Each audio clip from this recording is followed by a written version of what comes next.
ہر لحظہ ہے مومن کی نئی شان نئی آن، ہر لحظہ ہے مومن کی نئی شان نئی آن، تعلیمات تقویٰ ہے اللہ کی برہان، تعلیمات تقویٰ، تعلیمات تقویٰ، تعلیمات تقویٰ، تعلیمات تقویٰ۔ السلام علیکم ورحمۃ اللہ وبرکاتہ۔ محمد کے غلاموں کا کفن میلا نہیں ہوتا، محمد کے غلاموں کا کفن میلا نہیں ہوتا۔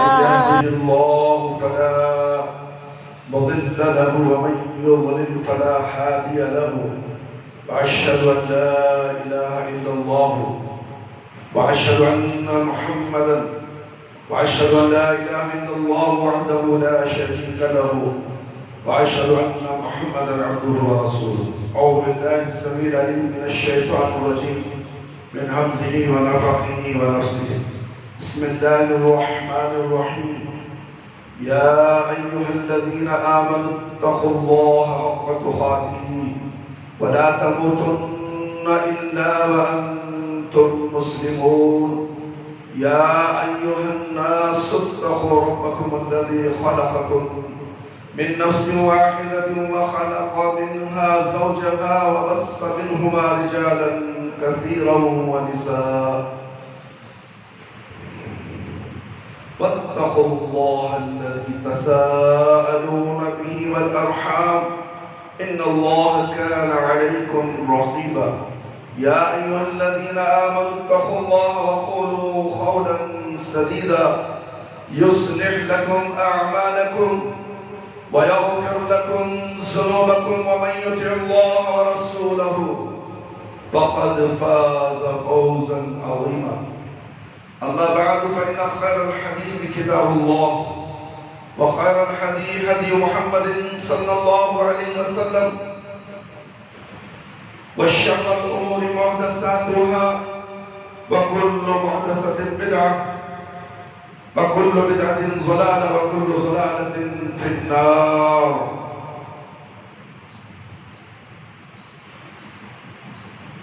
محترم دوستوں، بزرگوں، نوجوان ساتھیوں، پیارے بچوں اور میری پیاری ماں اور بہنوں اور خواتین اسلام، آج یوم الجمعہ یعنی عید المومنین ہے۔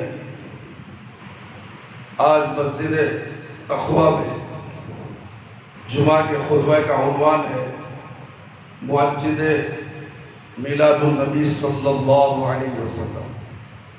اب 2 دن میں 4 دن میں میلاد النبی کا جشن منایا جا رہا ہے، جو قرآن اور حدیث سے ثابت نہیں ہے۔ ہر مسلک کا آدمی اس دن خوشی مناتا ہے۔ یہ بڑے دکھ کی بات ہے، جو چیز قرآن اور حدیث سے ثابت نہیں اسے دین میں شامل کر کے لوگ بدعت کی عید مناتے ہیں، خوشیاں مناتے ہیں، جلوس نکالتے ہیں، ڈھول بجاتے ہیں، تاشے پیٹتے ہیں، نہ جانے کیا کیا خرافات۔ عوام تو عوام، علماء کرام، علماء رسول اس کے اندر بڑے زور و شور سے بیانات بھی دیتے ہیں۔ اس لیے میرے بھائی، سوچو سمجھو غور و فکر کرو۔ دین تحقیق کر کر عمل کرنے کا نام ہے۔ اندھے اور بہرے بن کر، گونگے بن کر سامنے والے کی بات سن کر تم عمل کر نہیں سکتے، اس لیے کہ نمونہ پیارے نبی صلی اللہ علیہ وسلم کا ہونا ضروری ہے۔ اگر یہ چیز تمہارے اندر نہیں ہے، تمہارے اعمال میں نہیں ہے، نمونہ نبی کریم صلی اللہ علیہ وسلم نہیں ہے، تو پھر تمہارے پورے زندگی کے اعمال ضائع ہو جائیں گے۔ اس لیے کہا جاتا ہے کہ اپنے اعمال کی حفاظت کرو۔ حفاظت کیسے کریں گے؟ کیا بینک کی تجوری میں اپنا اعمال رکھتا نہیں ہے؟ اعمال کی حفاظت کرنے کا طریقہ بھی اللہ کے نبی صلی اللہ علیہ وسلم نے بتایا ہے۔ سنت کے مطابق عمل کرو، عقیدہ توحید کو پہلے جانو، سب سے پہلے عقیدہ توحید، اس کے بعد نماز، عبادت، روزہ، حج، سب کچھ ہے۔ عقیدہ توحید جس کے پاس نہیں ہے، اس کی ڈھیر ساری عبادتیں سب بیکار ہو گئی۔ اس لیے میرے بھائی، میرے دوست، برادران اسلام، خواتین اسلام، مسلمان کی اصل کامیابی اس میں ہے کہ وہ اللہ تعالیٰ اس کے رسول صلی اللہ علیہ وسلم کی اطاعت و فرما برداری کرے، قرآن مجید اور احادیث نبویہ صلی اللہ علیہ وسلم کی جو تعلیمات ہے ان کی پیروی کرے۔ قرآن مجید اور احادیث نبویہ میں رسول اکرم صلی اللہ علیہ وسلم کی تعلیمات جو ہیں اسی کی پیروی، اسی کی خلاف ورزی یا نافرمانی نہ کرے۔ اللہ رب العالمین کا ارشاد گرامی ہے سورہ نساء آیت نمبر 13 اور 14، وَمَن يُطِعِ اللَّهَ وَرَسُولَهُ يُدْخِلْهُ جَنَّاتٍ تَجْرِي مِن تَحْتِهَا الْأَنْهَارُ خَالِدِينَ فِيهَا وَذَلِكَ الْفَوْزُ الْعَظِيمُ وَمَن يَعْصِ اللَّهَ وَرَسُولَهُ وَيَتَعَدَّ حُدُودَهُ يُدْخِلْهُ نَارًا خَالِدًا فِيهَا وَلَهُ عَذَابٌ مُهِينٌ۔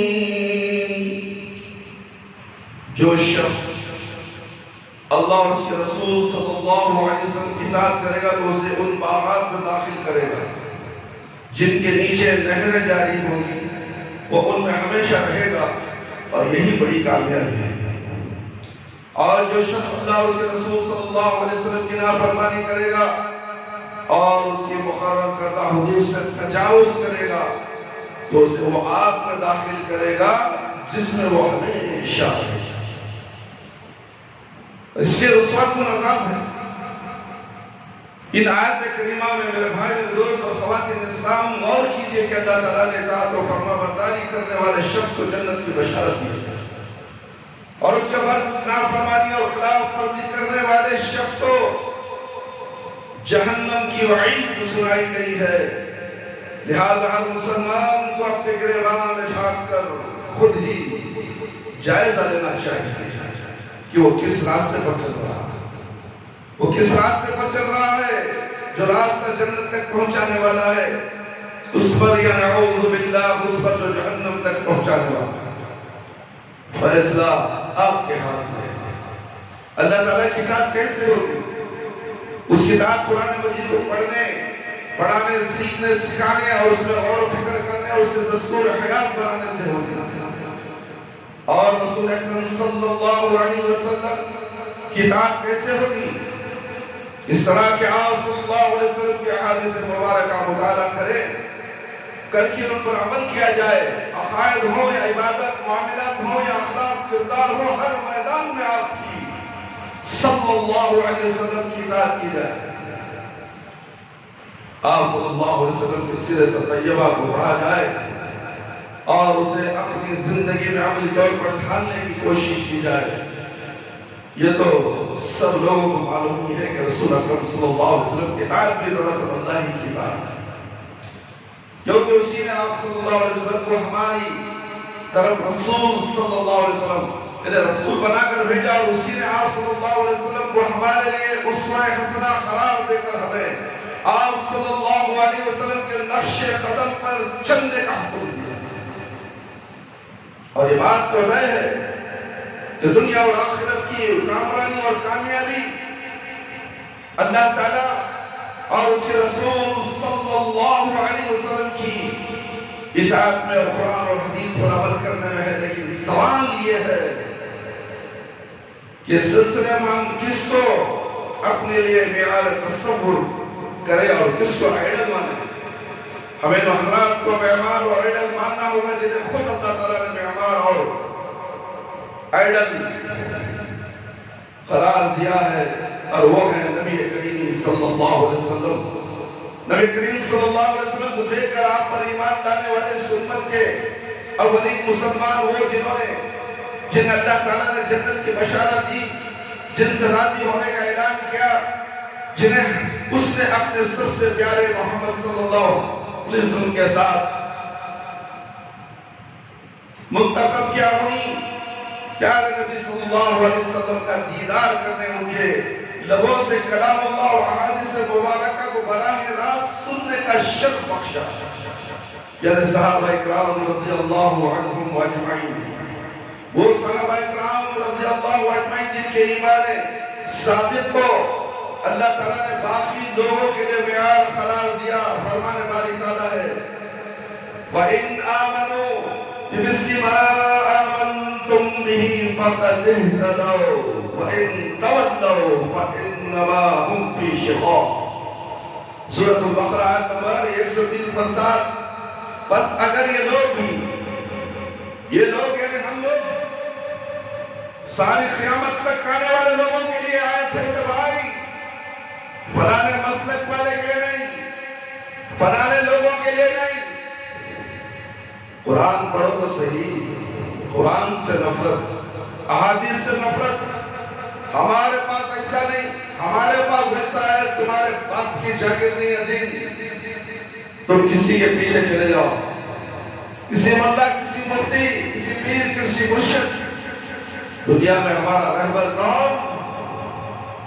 پیارے نبی محمد صلی اللہ علیہ وسلم۔ اگر تم اس کی اطاعت نہیں کرو گے، کیونکہ اللہ رب العالمین کہتے ہیں میرے بھائی میرے دوست، بس اگر یہ لوگ بھی اسی طرح ایمان لے آئے جس طرح تم ایمان لے آئے ہو، تو ہدایت یافتہ ہو جائے گی۔ اگر منہ پھیر لیں، نہیں ہمارے امام صاحب ایسا بول دی، ڈپلیکیٹ کتابیں جاری کردہ نہیں، اس میں کتاب میں لکھو ہے بھی عید میلاد النبی منانا، جلوس کرنا، مٹھائیاں بانٹنا، اللہ اکبر۔ ارے کیا کرتے ہو تم؟ دین کا مذاق اڑاتے ہو۔ اگر منہ پھر لے اور نہ مانے تو اس لیے کہ آپ کی مخالفت پر تلے ہوئے ہیں، قرآن کی مخالفت، پیارے نبی صلی اللہ علیہ وسلم کی مخالفت، قدم قدم پر جگہ جگہ ہر مسلک ضروری، کوئی مسلک خالی نہیں اس سے، ہر کوئی اپنے امام کی بات ہی کہتا ہے۔ حدیث بولو، ہمارے امام صاحب بولے، ٹھکانے ٹھکانے امام صاحب، کون سے امام صاحب بولے؟ ہمارا امام تو پیارے نبی صلی اللہ علیہ وسلم جسے ہم مانتے ہیں، اس سے بڑا کوئی ہے امام کائنات کا امام؟ دنیا کے تم امام بنا لیا، اگر وہ امام قرآن اور حدیث کی بات صحیح ثابت کے ساتھ بتاتا ہے تو سلام پر، ورنہ تو ہم اس کی بات کو دیوار پر پھینک دیں۔ پیارے نبی صلی اللہ علیہ وسلم کی کوئی بات چھوٹی نہیں ہو سکتی، اگر چھوٹا ہونے والا وہ زبردست ملعون ہے۔ میرے بھائی میرے دوست، سوچو تو صحیح، وہ صحابہ اکرام رضی اللہ عنہم جن کا راستہ چھوڑ کر کوئی دوسرا راستہ اختیار کرنے پر اللہ تعالیٰ نے جہنم کی وعید سنائی۔ فرمان باری تعالیٰ ہے وَمَن يُشَاقِقِ الرَّسُولَ مِن بَعْدِ مَا تَبَيَّنَ لَهُ الْهُدَىٰ وَيَتَّبِعْ غَيْرَ سَبِيلِ الْمُؤْمِنِينَ نُوَلِّهِ مَا تَوَلَّىٰ وَنُصْلِهِ جَهَنَّمَ وَسَاءَتْ مَصِيرًا۔ سورہ نساء نمبر 115۔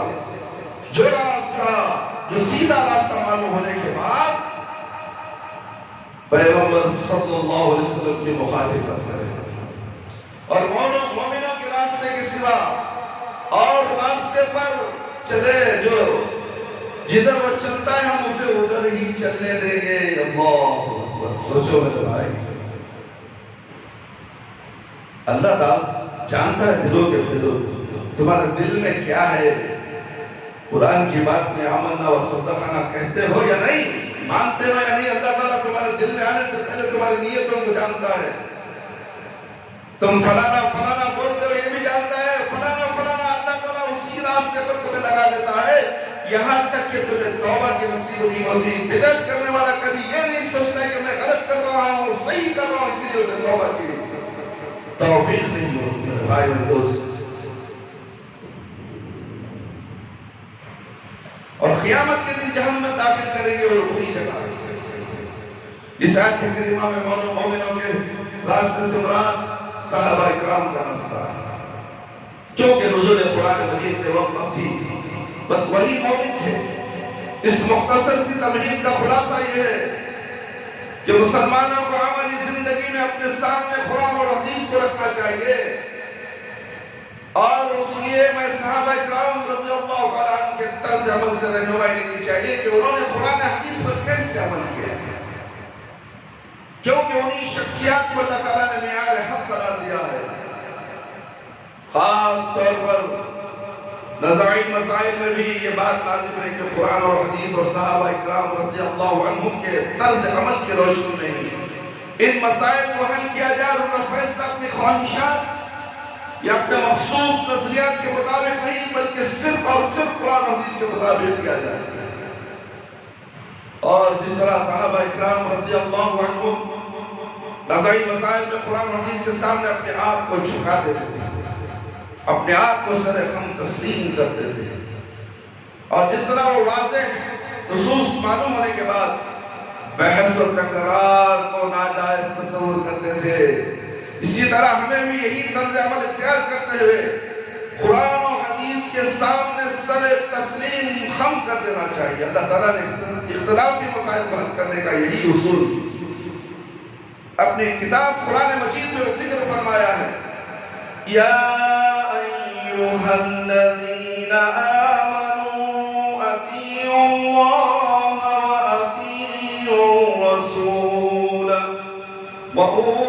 وأولي الأمر منكم فإن تنازعتم في شيء فردوه إلى الله والرسول إن كنتم تؤمنون بالله واليوم الآخر ذلك خير وأحسن تأويلا۔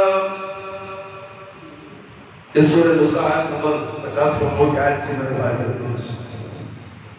قرآن پڑھے تو دین صاف صاف معلوم ہو جاتا ہے۔ قرآن تو پڑھنے والے بہت ہیں مگر ترجمے کے ساتھ سمجھ کر پڑھنے والے بہت کم ہیں۔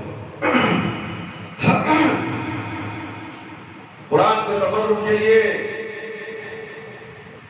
نہ جانے کن کن کے لیے تم پڑھتے ہو، مگر اپنے آپ کو جہنم سے بچانے کے لیے تو پڑھو، دین کو سمجھنے کے لیے پڑھو۔ کیا کہتے ہیں اللہ رب العالمین؟ اے ایمان والو، تم اللہ تعالیٰ کا حکم مانو اور رسول اللہ صلی اللہ علیہ وسلم کا حکم مانو، اور تم میں جو حکم مانے ان کا، یعنی کہ اللہ اور اللہ کے رسول صلی اللہ علیہ وسلم کے مطابق جو حکم دینے والے ان کا حکم مانو، ایرے غیرے نتھو خیرے کا نہیں۔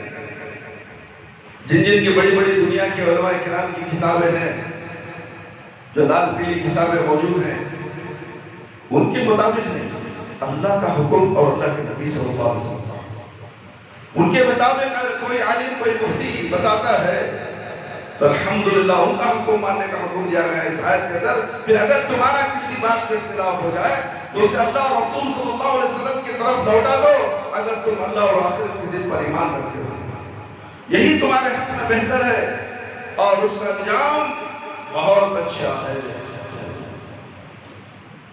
میرے بھائی میرے دوست، اس آیت میں فی شیء نکرہ ہے اور یہ شرط فَإِن تَنَازَعْتُمْ کے بعد آیا ہے، اور عربی زبان میں جب یہ اسلوب اختیار کیا جاتا ہے تو اس سے عموم کا فائدہ حاصل ہوتا ہے۔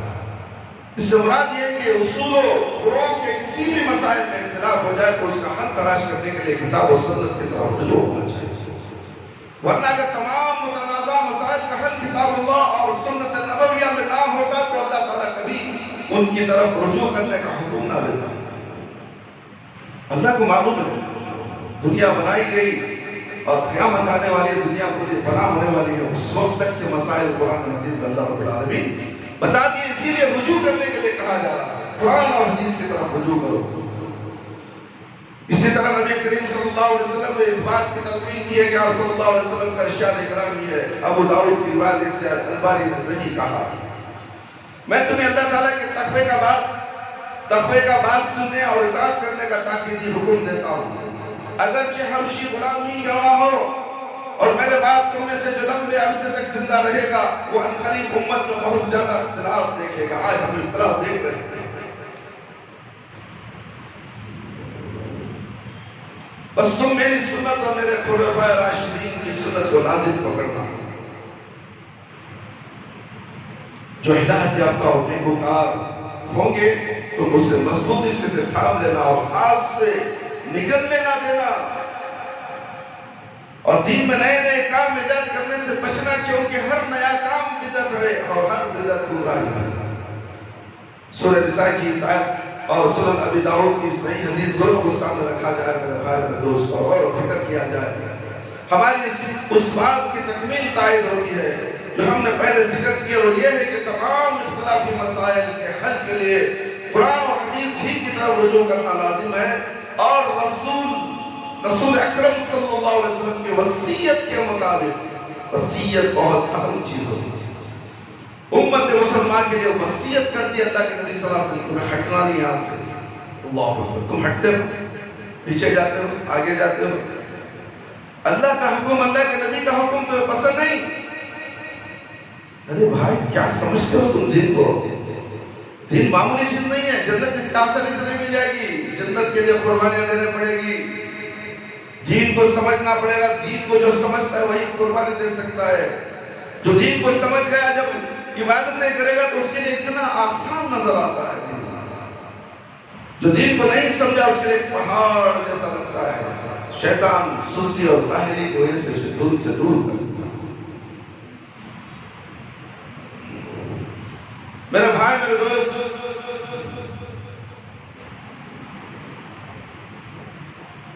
اختلافی مسائل کے قرآن حدیث کی روشنی کی طرف لازم. رسول اکرم صلی اللہ علیہ وسلم کی وصیت کی مطابق اختلافات تبھی ختم ہوں گے جب تمام مسلمان سنت نبویہ اور سنت خلفاء راشدین کو مضبوطی سے تھام لیں. اگر ہر شخص اپنی خواہشات یا اپنے مخصوص نظریات سے چمٹا رہے گا تو یقینی طور پر اختلاف ختم نہیں ہوں گے, بلکہ ان میں اور اضافہ ہوگا, جیسا کہ اس وقت مسلمانوں کی صورتحال ہے. اور یہ بدعت بنانے والوں کو تم 1000 بار بولو, کان میں جا کر بولو, سفرے بلا کر بولو یا بیانوں میں بولو, نہیں ماننے والے. یہ ہمارے باپ دادا کے زمانے سے چل رہا ہے. ہمارے بڑے بڑے علماء کرام وہ بھی علم جاننے والے, وہ بھی مدارس سے فارغ. یہ آیا بڑا بولنے کے لیے ملا, چل ہٹ, ہم جشن منائیں گے, جلوس منائیں گے, باجے بجائیں گے, ڈی جے لگائیں گے, ناچیں گے, گائیں گے. تیرے باپ کا کیا جا رہا, تیرا رستہ سونا, ہم تو جنت کو جانے کے لیے عمل کر رہے ہیں. کیا ناچنا, گانا, ڈی جے بجانا جنت کو جانے والا عمل ہے؟ وہ بھی پیارے نبی صلی اللہ علیہ وسلم کے نام سے. یہ مسلمان جسے دیکھ کے شرمائے یہود, کیا کوئی مسلمان ہوگا کافر؟ اسلام قبول کرے گا ان کے ناچ گانوں کو دیکھ کر؟ مساجد کے سامنے سے ڈھول پٹ کر جانے والے یہ شیاطین, نہ مسجد کا احترام, نہ مدرسوں کا احترام. باقاعدہ ڈھول پیٹیں گے, ہزاروں کی تعداد میں لوگ ہوں گے, ننگا ناچتے ہوئے جائیں گے. یہ غیر قوم مسجد کے سامنے ڈھول بجانا جاتا ہے, محلے میں آتا ہے تو مسجد دیکھ کر کہتا ہے کہ اے دیور کا گھر ہے, خاموش رہو, ڈھول مت بنا. ڈھول بجاتا نہیں, تھوڑی دور کے بعد انہیں ڈھول بجاتا. مگر یہ مسلمان آج کا ننگا مسلمان, بے شرم, جسے شرم نہیں ہو, ننگا ہو جائے تو کیا فرق پڑنے والا ہے؟ تھوکو, تھکا لے گا, منہ پوچھ لے گا, اسے کوئی اثر نہیں. یہ مسجد کے سامنے ڈھول بجائے. ہم نے ہر میلاد النبی کے جلسوں کے تک ہماری مسجد کے سامنے سے یہ ڈھول بجا کر پھر کے یہاں سے نکلا جاتا ہے جلوس. اور یہ سمجھتے ہی اہل حدیث کی مسجد ہے, بڑا زور سے بجا رہے ہیں. یہ مسجد اہل حدیث ہے, یہاں زور سے بجا. کیا شیطان ہے, یہ تمام کیا ہے؟ یہ شیطان کا کھیل ہے. اس مسلمان اس کے ساتھ مل گئے, یہ ننگا ناچ نچا رہا ہے مسلمانوں. اس بات کی دلیل ہے میرے بھائی, خلفاء راشدین کے طریقہ کار کا ذکر فرمایا, پھر نئے نئے کاموں کو ایجاد کرنے سے منع فرمایا, اور ہر نئے کام کو بدعت اور گمراہی قرار دیا. یہ اس بات کی دلیل ہے کہ مسلمان سنت نبویہ اور خلفاء راشدین کو چھوڑ کر دوسرے طرز عمل کو اختیار کریں گے اور دور میں نئے نئے کام ایجاد کریں گے، بدعات میں ڈوب جائیں گے اور سیدھے راستے سے بھٹک جائیں گے۔ یہی حال اس وقت امت مسلمان کا ہے، واللہ المستعان۔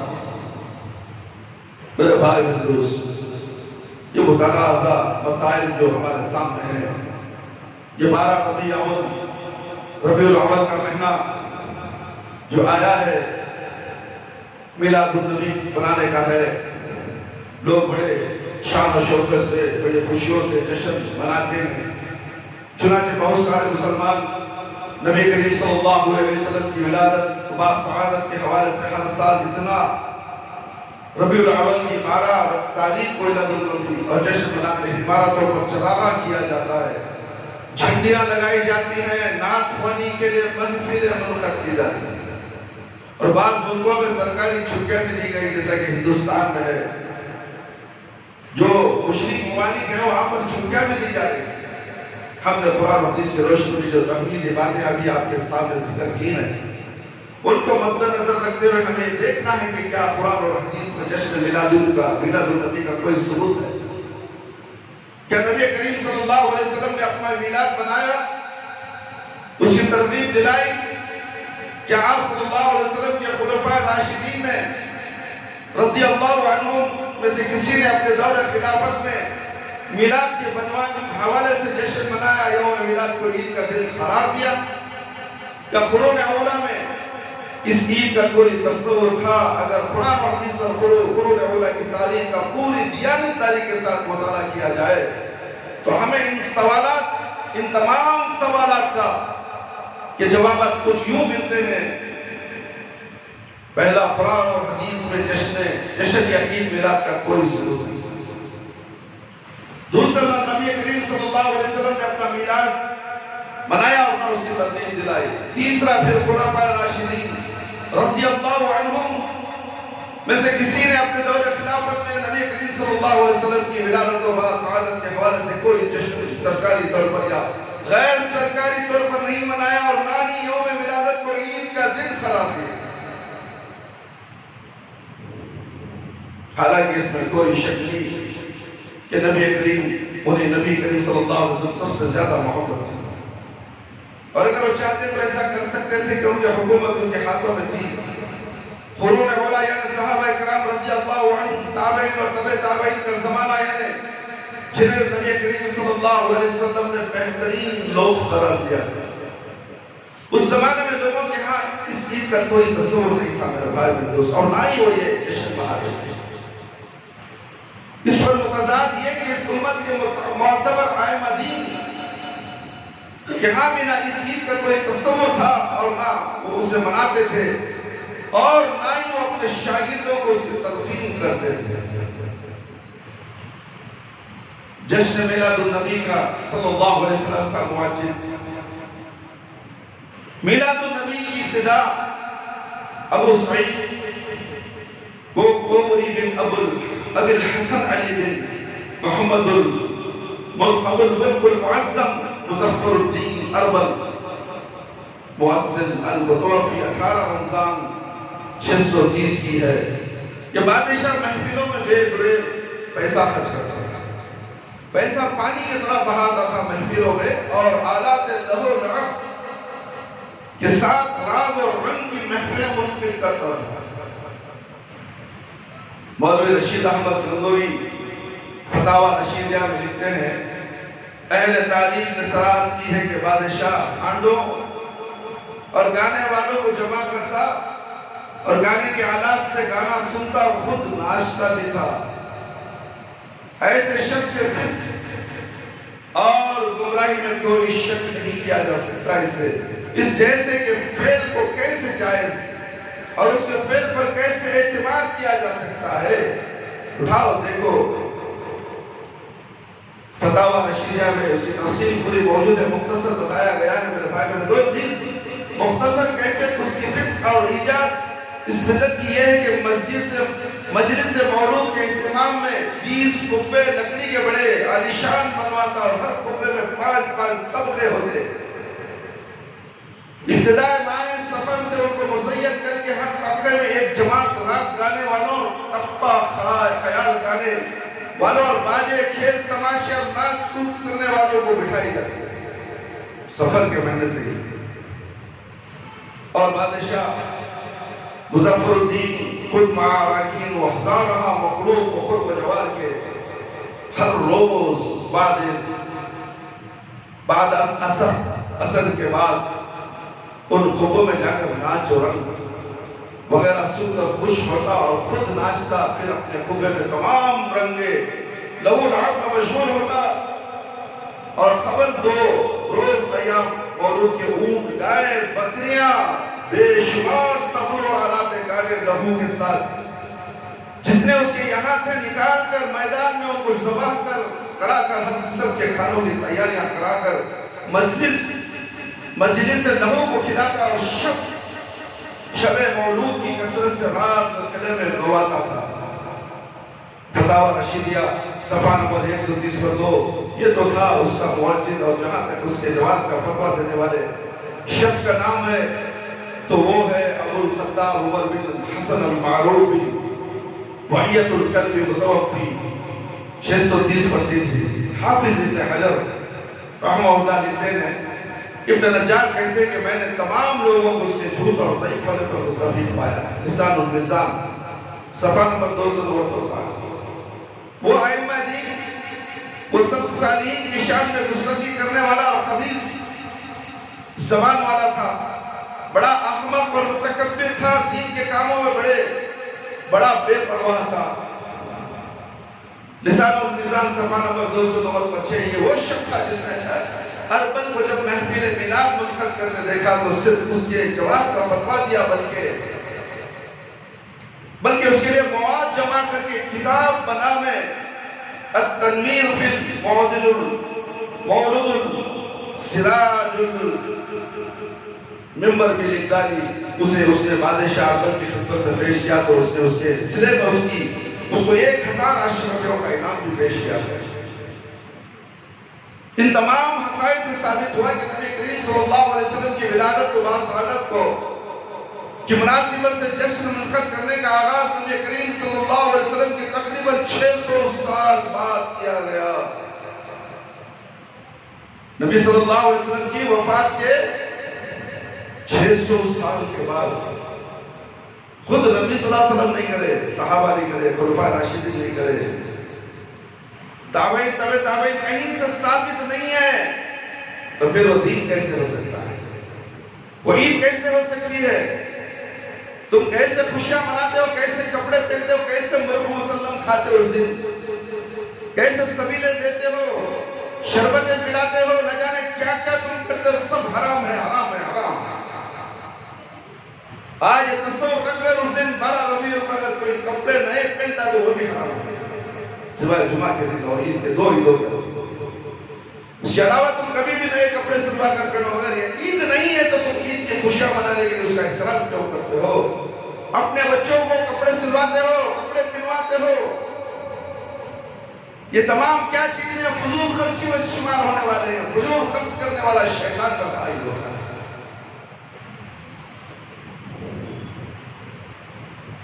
لہذا آپ میرے بھائی میرے دوست اور خواتین اسلام ذرا غور کریں کہ جب اس جشن کا نہ صرف قرآن و حدیث میں ثبوت ملتا ہے، نہ صحابہ اکرام کے طرز عمل میں اس کا وجود نظر آتا ہے، قرون اولیٰ کی پوری تاریخ میں اس کا تصور پایا جاتا ہے، اور نہ ائمہ دین کے قائل تھے، پھر آج کے مسلمان اس کے منانے پر کیوں بضد ہیں؟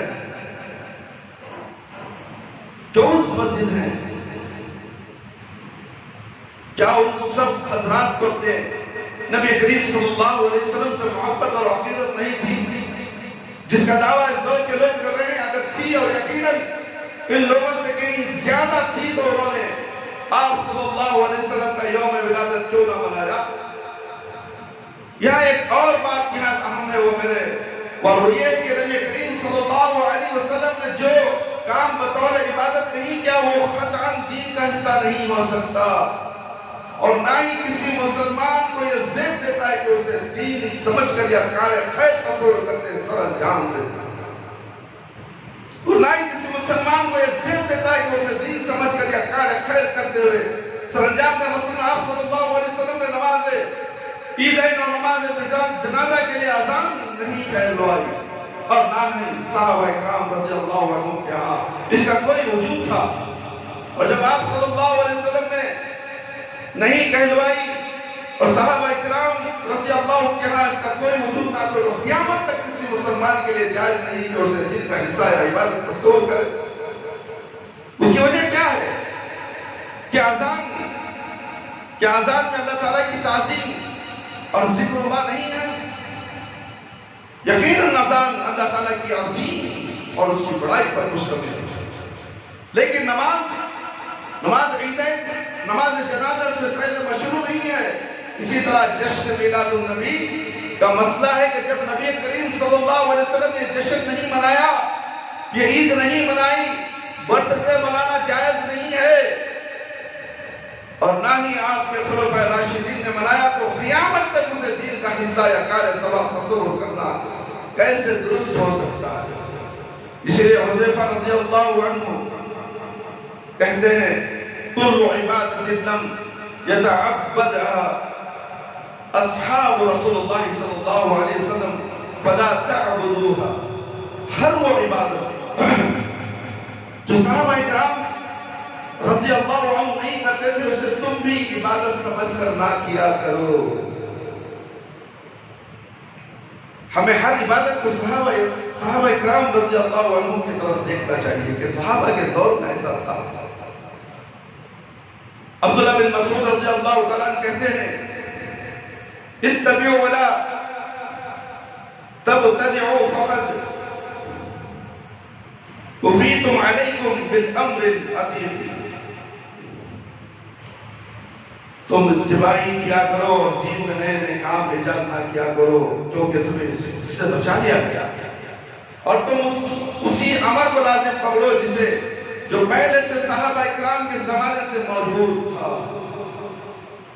میرے بھائی میرے دوست، ہم نے اب تک جو دلیل مدلل گفتگو کی ہے، اگر یہ ایک سنجیدہ اور دیانتدار آدمی کو سمجھانے کے لیے کافی ہے۔ شریعت محمد صلی اللہ علیہ وسلم شریعت میں مروجہ میلاد النبی کی کوئی حیثیت نہیں ہے، تاہم اس کو مزید وضاحت کے لیے اب ہم کچھ ایسے اصول بیان کرنا چاہتے ہیں جو آپ کے سامنے، جن پر تمام مسلمانوں کا اتفاق اور اس کی بنا پر اس نتیجے پر پہنچنا مشکل نہیں ہوگا۔ مروجہ عید میلاد النبی صلی اللہ علیہ وسلم دین میں ایک نیا کام اور بدعت ہے۔ میرے بھائی، اسلام ایک مکمل دین ہے۔ اللہ کے نبی صلی اللہ علیہ وسلم بتا دیے دین مکمل ہو گیا۔ اسلام کی خصوصیات میں سے ایک اہم خصوصیت یہ ہے کہ یہ ایک مکمل دین ہے اور اس میں زندگی کے تمام شعبوں میں پیش آنے والے مسائل کے متعلق واضح تعلیمات موجود ہیں۔ اس کے اشارے میں اس میں کمی بیشی کرنے کی کسی کے لیے کوئی گنجائش نہیں چھوڑی، لیکن افسوس ہے کہ آج مسلمان نہ صرف اسلام کی ثابت شدہ تعلیمات سے انحراف کرتے جا رہے ہیں، بلکہ غیر ثابت شدہ چیزوں کو اس میں داخل کر کے انہی کو اصول اسلام تصور کر بیٹھے ہیں۔ حالانکہ جب دین مکمل ہے اور اس کی ہدایت واضح عالمگیر اور ہمیشہ رہنے والی ہے، تو نئے نئے کاموں کو ایجاد کر کے انہیں اس کا حصہ بنا دینا کیسے درست ہو سکتا ہے؟ اللہ رب العالمین فرماتے ہیں میرے بھائی میرے دوست، اليوم اکملت لکم دینکم واتممت علیکم نعمتی ورضیت لکم الاسلام دینا۔ سورہ مائدہ آیت نمبر 3۔ آج میں نے تمہارے لیے تمہارا دین مکمل کر دیا۔ کون؟ جس نے تمہیں پیدا کیا اس رب نے کہا۔ ہاں، ملا مولوی پیدا کریا تو نا، ملا مولوی پیدا کرایا، ملا مولوی تمہیں موت دے گا اور خبروں سے ملا مولوی اٹھائے گا جو تم ملا مولوی کی حجت قائم کرتے ہو۔ اے مسلمانوں کی جماعت، کان کھول کر سن لو، دین کسی کے ملا کی جاگیر نہیں، دین کسی کے خطیب کی جاگیر نہیں، کسی بابا کی جاگیر نہیں، کسی پیر مرشد کی جاگیر نہیں ہے۔ دین تو اللہ نے اتارا ہے پیارے نبی صلی اللہ علیہ وسلم پر، اور شریعت بنا دی ہے۔ قرآن کی آیت پڑھو تو صحیح، کہاں بھٹکے جا رہے ہیں؟ کدھر گھوم رہے ہو؟ گلی گلی گھوم رہے ہو؟ راستہ تو سیدھا ہے، اہدنا الصراط المستقیم۔ سورہ فاتحہ پڑھتے سورہ فاتحہ ترجمہ معلوم، اور جواب ہے کہ سورہ فاتحہ پڑھنے سے روکتی ہے مسلمانوں سے۔ امام پڑھ لیا تمہیں پڑھو، اللہ سے کلام ہو رہا ہے، اللہ سے سوال و جواب ہوتے ہیں۔ نماز کے اندر سورہ فاتحہ جب انسان مسجد میں پڑھتا ہے، مقتدی پڑھتا ہے، روک دیا جاتا ہے۔ آج میں نے تمہارے لیے تمہارا دین مکمل کر دیا اور اپنی نعمت تم پر پوری کر دی، اور اسلام کو بحیثیت دین تمہارے لیے پسند کر دیا۔ کون کر رہا ہے؟ اللہ رب العالمین۔ اللہ رب العزت کا بہت بڑا احسان ہے میرے بھائی میرے دوست لوگوں پر، اس نے ہمارا دین ہمارے لیے مکمل کر دیا ہے، ورنہ اگر اس نے نام مکمل چھوڑ دیا جاتا تو ہر شخص جسے چاہتا اس کا کمی بیشی کر لیتا، اور یوں دین لوگوں کے ہاتھوں میں کھلونا بن جاتا، جیسا کہ آج کھلونا بن کر رہ چکا ہے۔ یہ آیت آنے کے باوجود بھی لوگ اپنے اپنے دین میں بڑائیاں بیان کر لی، نئے نئے دین میں ایجاد کر لی، اور دین کو کھلونا بنا کر مذاق بنا دیا لوگوں کے سامنے۔ اللہ اکبر۔ اللہ رب العزت کہ اس عظیم احسان کے قدر و قیمت کا اندازہ آپ صحیح ہے ان کی روایت سے کر سکتے ہیں۔ عمر رضی اللہ عنہ کے خلافت دور میں ایک یہودی عالم عمر رضی اللہ عنہ کی خدمت میں حاضر ہوا اور کہنے لگا، اے امیر المومنین، کتاب اللہ قرآن مجید ایک ایسی آیت ہے جو اگر ہم یہودوں کی جماعت پر نازل ہوتی تو ہم اس کے نزول کے دن بطور عید بناتے۔ عمر رضی اللہ عنہ نے پوچھا وہ آیت کون سی؟ تو اس نے کہا، اليوم اکملت لکم دینکم واتممت علیکم نعمتی ورضیت لکم الاسلام دینا۔ اللہ اکبر۔ ایک یہودی اپنے بات قرآن کی آیت پیش کر رہی ہے، مسلمان قرآن کی آیت پیش کر رہا ہے، بات بزو ہے ہمارے نام کا کھولا گیا۔ قرآن کی بات آتی تو قرآن کے الفاظ کو پھینکتا ہے، بس یہ پوچھتا یہودی قرآن کی آیت پیش کر رہا ہے عمر رضی اللہ تعالیٰ کے سامنے۔ یہودی سے بھی بدتر ہے آج کی قوم، قرآن کو لینا نہیں چاہتی، حدیث کو لینا نہیں چاہتی، میٹھے میٹھے باتیں جھوٹے واقعات سن کر دین کو حاصل کرنا چاہتی ہے کہ دین ہے، دین کا کھلواڑ بنا کر رکھا ہے تم لوگوں نے۔ عمر رضی اللہ عنہ نے کہا، یہ آیت عید کے دن نازل ہوئی تھی میرے بھائی دوست خواتین اسلام، جب رسول اللہ صلی اللہ علیہ وسلم کہاں تھے؟ عرفات میں تھے۔ یہ آیت کہاں اتری تھی؟ بولو حضرت، عرفات کے میدان میں، حج کو کہتے نہیں تمہیں؟ وہ عرفات کا میدان، وہ عرفات کے میدان میں آئی، عرفات کا روزہ رکھو تو چنہ سامنے میں اسٹیڈیم میں عرفات آیا کرتے تھے نا، وہ صحیح ہے۔ عرفات کے دن روزہ رکھو، مگر یہ لوگ کہتے ہیں کہ نہیں 2 روزے رکھو، تمہارے باپ کی جائے کہ 2 روزے۔ حکم لگایا گیا کہ عرفات کے دن جب حاجی وہاں موجود ہے تو تم روزہ رکھو، مگر یہ علماء سو جو توحید کا ڈنکا پیش کرتے ہیں، قرآن حدیث کا سمجھ میں نہیں آیا، حجت تم ایک دن پہلے کرتے، میں نے کہا ایک دن ہم نہیں، ہم پہلے کرتے، تم دوسرے دن کرتے ہو۔ بڑے خبیث کو میں نے جواب دیا، مسجد کے چندے کے لیے میں گیا تھا، تم ایک دن پہلے کرتے ہو، مسئلہ جمعیت کا ہے، جمعیت کا نہیں اللہ کے گھر کا مسئلہ ہے۔ اس آدمی سے کہا میں، کرناٹکا گوا کا بڑا آدمی، ہم نے کہا اللہ کے گھر کے لیے رجسٹر کا مسئلہ آ گیا ہے، اللہ کے گھر کے لیے تاؤ نہیں بھئی تمہیں ایک دن پہلے کرتے تھے نا، ہاں ایک دن پہلے کرتے تھے، پہلے دن ہمیں کنوینس، دوسرے دن تمہیں کنوینس کرتے ہی اچھا نہیں ہے اسے، اٹھو بھاگ راہ فرار۔ تم نے سنا ہوگا بہت سے قرآن اور حدیث سے بحث کرنے والے جو آتے ہیں، دلائل پیش کرتے ہیں، ہم جب ان کے پاس کوئی دلیل نہیں، کیا کام ہے ان کا؟ راہ فرار۔ ہمیں ان سے کچھ لینا دینا نہیں، معاملہ اللہ کے اوپر ہے۔ اس مسجد کا جو چندہ حاصل ہونا ہے سارے مساجد سے روک دیا، کیوں؟ ایک چاند پر چلنے والی چیز، ایک حدیث پر، ایک قرآن پر، ایک نبی پر، ایک اللہ پر، اللہ اکبر۔ قربان جائے اس مسجد کے اوپر کہ مسجد کا نام بھی تقویٰ ہے۔ تقویٰ کے معنی صرف ڈر، اللہ کا ڈر، اور تم جمعیت کا ڈر دکھاتے ہو۔ جب قرآن و حدیث کی بات آتی ہے تو سب تسلیم کرتے تھے صحابہ اکرام، بحث و تکرار نہیں کرتے تھے۔ جب اللہ کا گھر آ گیا، ارے الحمدللہ لوگ ایسے مسئلہ حل کر لو، مسجد اختلافی مسائل بعد میں کریں گے، پہلے اللہ کا گھر کا چندہ لے لو جاؤ۔ مسجد سے چندہ لے، میں اپنے طرف سے میں نے کہا چھوڑو جمعیت کا مسئلہ، تم کیا دیتے ہو، تم کیا دیتے ہو؟ اس کی شہر پہ چاقو کیا، شہر پہ تلوار لگتی، میں نے جھلملا ہوگا چلا کیا یہ قرآن و سنت پر عمل کرنے والے؟ فرقہ بازی وہاں نہیں، ہمارے میں ہے۔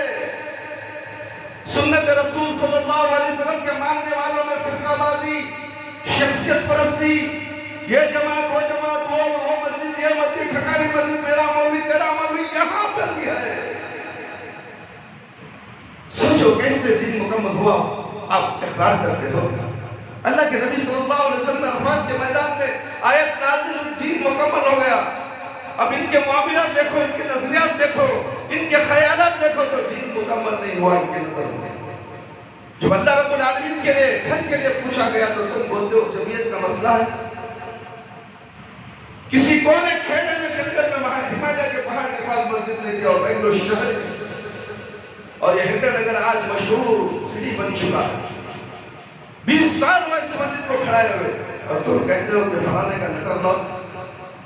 اللہ کے گھر کے لیے لٹر بھی کسی انسان کی سامنے ذلیل ہونا اللہ کے گھر کے لیے؟ جب معلوم ہوگا کہ مسجد تقویٰ ہنڈر نگر میں 20 سال سے کھڑی ہے، آج مصیبت میں ہے، حکومت کی نظر پڑی ہے، رجسٹر نہیں ہو کر ہے، مسجد کو اٹھانے والے ہیں، مگر نہ جانے تو کانوں میں چھو نہیں، ان کی انانیت، ان کی فرعونیت ثابت کرنا کیا چاہتے تم؟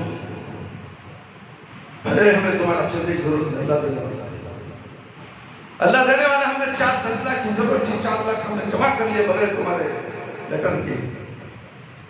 کیا اور بھی پیسے جمع نہیں ہوں گے؟ اللہ اپنے گھر کی حفاظت کرنے والا۔ میرے بھائی بولنے کا مقصد کیا ہے؟ دین مکمل ہو گیا۔ یہ آیت اتری تھی، وہ دن جمعہ المبارک کا دن تھا، آج بھی جمعہ کا دن ہے، بیان کیا جا رہا ہے۔ یہ بخاری اور مسلم کی روایت ہے میرے بھائی، بخاری اور مسلم کی روایت ہے، اور اس روایت کے سامنے تم کہتے ہو کہ نہیں ایسا نہیں ویسا، ویسا نہیں ایسا، چہروں کو دیکھا جاتا ہے، لوگوں کو دیکھا جاتا ہے، ہمارا حکم مسجد میں، تیرا حکم کیوں چلے گا بھائی؟ مسجد میں اللہ اور اللہ کے رسول کا حکم چلے گا نا، تمہاری جانکاری کیوں؟ اللہ عمر رضی اللہ تعالیٰ نے کہا یہ آیت عید کے دن ہی نازل ہوئی تھی، جب رسول اللہ صلی اللہ علیہ وسلم وفات میں تھے، وہ دن جمعۃ المبارک کا دن تھا، تو یہودی عالم نے یہ بات کیوں کہی تھی کہ اگر یہ آیت ہم پر نازل ہوتی تو ہم اس کے نزول کے دن کو یوم عید تصور کرتے، کر کے اس میں خوشیاں مناتے، اس لیے کہ وہ دین کے مکمل ہونے کی قدر و قیمت کو جانتا تھا۔ یہودی جانتا تھا دین مکمل ہو گیا، مسلمان جانتا نہیں کہ دین مکمل ہوگا، دین میں ابھی بھی خامیاں پڑے ہوئے۔ تو اس لیے کہ نبی کریم صلی اللہ علیہ وسلم کو جھوٹا ثابت کرتے ہیں۔ جب معاملات اختلافات آ گئے تو قرآن و حدیث کی طرف لوٹو، تم جمعیت کی طرف لوٹا رہے ہو۔ اللہ کے گھر کا مسئلہ ہے تو تمہاری زبان سے الفاظ کیسے نکلے کہ جمعیت کا مسئلہ ہے؟ کیا جمعیت قرآن اور حدیث ہے؟ وہ جمعیت کے اندر پورے کے پورے عمری مدنی نہ جانے اور کیا کیا لقاب لگا کر ڈھنڈورا پیٹنے والے علماء کرام موجود ہیں؟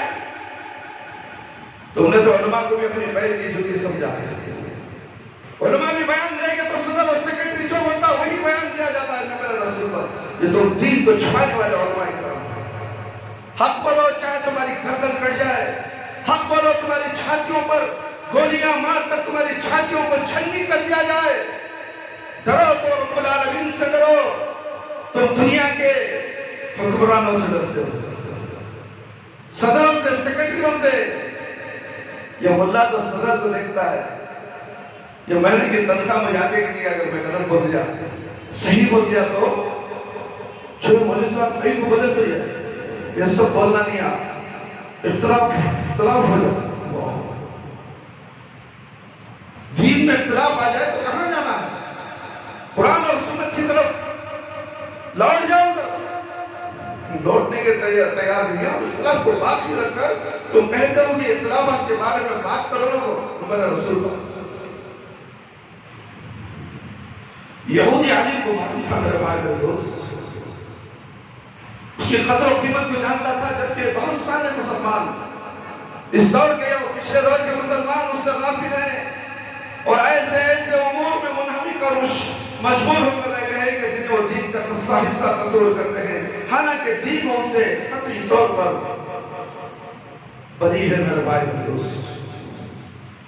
ایک بات ہر شخص کو معلوم ہونی چاہیے میرے بھائی میرے دوست، اللہ کا یہ مکمل دین رسول اکرم صلی اللہ علیہ وسلم پر نازل ہوا اور بلا ریب آپ صلی اللہ علیہ وسلم نے اسے اپنی امت تک مکمل طور پر پہنچا۔ دین میں مکمل ہوا، نبی کریم صلی اللہ علیہ وسلم نے مکمل طور پر امت مسلمان تک پہنچا دیا۔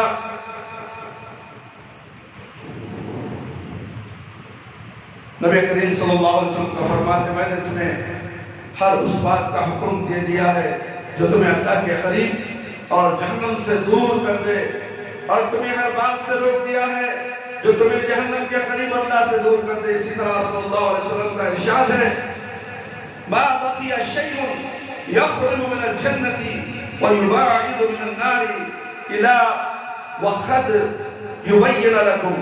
صحیح البانی، ہر وہ چیز جو جنت کے قریب اور جہنم سے دور کرنے والی اسے تمہارے لیے بیان کر دیا گیا ہے، ہر چیز بیان کر دی گئی میرے بھائی۔ کوئی یہ نہیں کہہ سکتا کہ ہمیں کچھ معلوم نہیں، معلومات تم نے حاصل نہیں کی، اس میں اللہ کا کوئی قصور نہیں، نبی صلی اللہ علیہ وسلم کا قصور نہیں ہے۔ تم کو جاننا چاہیے دین کیا ہے۔ تم دنیا کے کام، سیاست کے کام، فیکٹریوں کے کام، کمپنیوں کے کام، آفس کا کام، بارش سے کام، کمپیوٹر پر بیٹھ کر ساری دنیا کی کھوج لگا کر اسے حاصل کر لیتے ہو، مگر دین حاصل کرنے کے لیے تیار نہیں، اس لیے کہ ہمارے پاس وقت نہیں ہے حضرت، ہمارے پاس وقت نہیں ہے۔ دنیا کی اتنی موٹی ڈگری کی کتابیں ہیں، موٹی وقت پڑھنے وقت نہیں ہے۔ کالج کے طلباء سے کہا جائے حضرت ٹیسٹ ہے، حضرت ٹیسٹ، خبر میں بھی ٹیسٹ ہونے والا ہے، ذرا اس کی تیاری کیا، پلسرات میں ٹیسٹ ہے، ذرا میدان حشر میں بہت بڑا ٹیسٹ ہے، نفسی کا عالم، اس کی تیاری کیا تو، اور کھوج لگا دنیا کو، کھوج لگانے کے بعد تجھے کوئی چیز حاصل نہیں ہوگی۔ دنیا فانی ہے، یہ دنیا ختم ہونے والی ہے، یہ دنیا کچرا ہے، اس کچرے کے پیچھے تو اپنے آپ کو وقت کر دیا۔ تجھے نماز پڑھنے کی فرصت کیا ہے مسلمان؟ تو اپنے آپ کو اہل حدیث کا، سنت رسول صلی اللہ علیہ وسلم کی پیروی کرنے کا دعویٰ کرتا ہے، کیا تو اپنے سینے پہ ہاتھ رکھ کر بتا، کیا تو نے آج فجر کی نماز پڑھی؟ بولے گا نہیں مولوی صاحب، رات کو کمپیوٹر بیٹھ کر 3 گھنٹے ہوگی، فجر میں دیکھا تو 9 گھنٹے ہوگی، آفس کو 8 بجے رہنا تھا، صبح لیٹ ہوگی ہوئی، آفس کو 1 گھنٹہ لیٹ، نماز پڑھنے ٹائم کا ہے، اللہ اکبر۔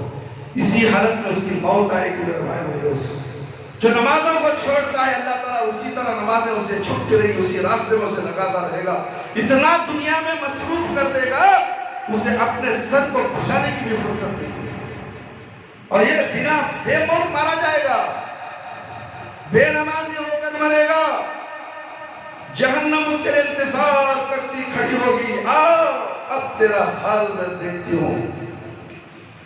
اللہ کی زمین اور اللہ کے آسمان کے نیچے، آب و حیا کے نیچے، ایک ایک لمحہ جو سانس تجھے ہم نے اللہ رب العالمین نے دی تھی، اس کو تو کہاں خرچ کیا؟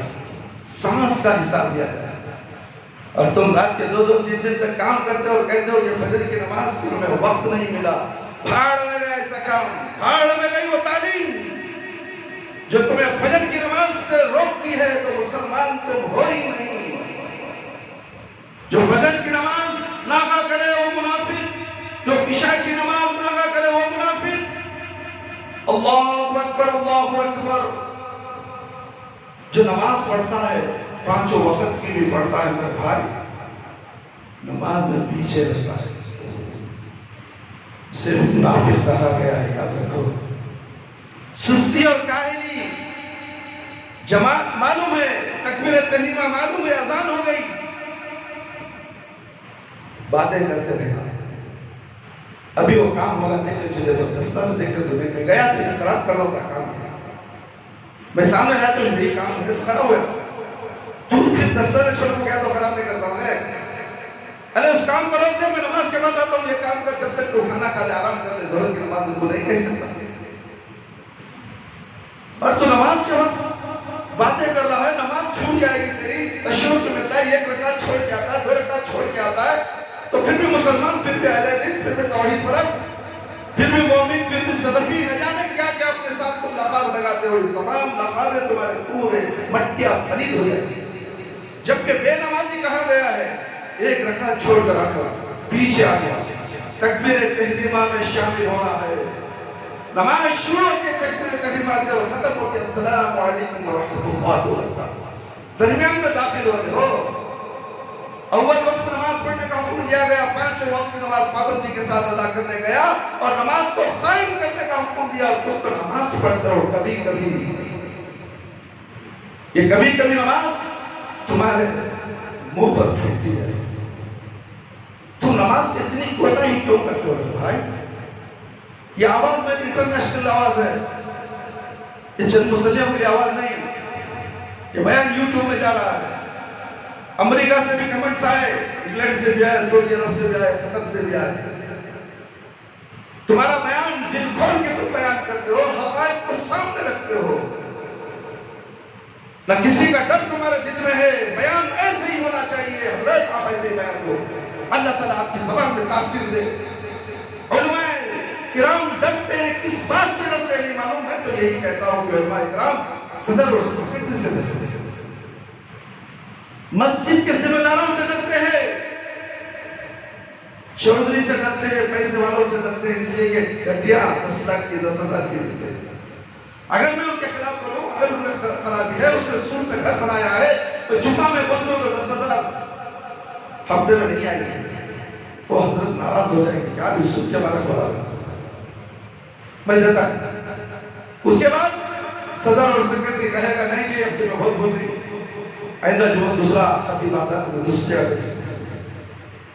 اللہ آج یہ علماء کرام کا، آج اماموں کا ایسا مسئلہ ہوا ہے، روزی کے لیے اپنے دین کو بیچ دے، چند ٹکوں کے چند پیسوں میں تم نے دین کو بیچ دیا۔ 8 سال تم نے جامعہ دارالسلام عمر آباد میں کیا پڑھا میرے بھائی میرے دوست، تم اپنے آپ کو عمری کہتے ہو، عمر آباد کا حق تم نے ادا کیا نہیں؟ ادا کیا تم نے؟ مدینہ یونیورسٹی میں جا کر آگے نام المدنی اللہ، اور جب المدنی آ جائے تو اس کا تربہ بڑھ جاتا ہے، اسے 25-30 ہزار 50 ہزار کا جمعہ ہو جاتا ہر مہینے، نہیں تو یہ ممبر پر نہیں چڑھتا میرے بھائی۔ ہم بھی ممبر پر چڑھے، ہم اپنے آپ کو شاہد کہتے ہیں، ادنا سالم نہیں، طالب علم ہو، بغیر تنخواہ کی خطبہ دیتا ہوں، بغیر تنخواہ کی امامت کر رہا ہوں، صدر میں ہوں، سیکرٹری بھی ہوں، امام بھی ہوں، مؤذن بھی ہوں، خطیب بھی ہوں، درس حدیث بھی دیتا ہوں، رقیہ بھی کرتا ہوں، بچوں کو بھی پڑھاتا ہوں، اتنے تمام کام ایک آدمی عبد الرحمن ہے اس کا۔ اللہ نے مجھے چنا، ان علماء کرام کے منہ پہ تماچا ماروں۔ ہم نے ایک جمعہ کے لیے قالین کو بلایا تھا، 5,000 روپے 20 لاکھ خطبہ دینے کے لیے، اللہ اکبر۔ جمعہ کا خطبہ دینے کے لیے کتنا دیتے ہیں ملک صاحب؟ 500 روپے دے تو دیے گا، ہمارے مسجد میں آمد دے دیا بھائی، اور اس صفر لگا دو 5,000 کتنے منٹ بیان دیتی؟ 40 منٹ سے دو،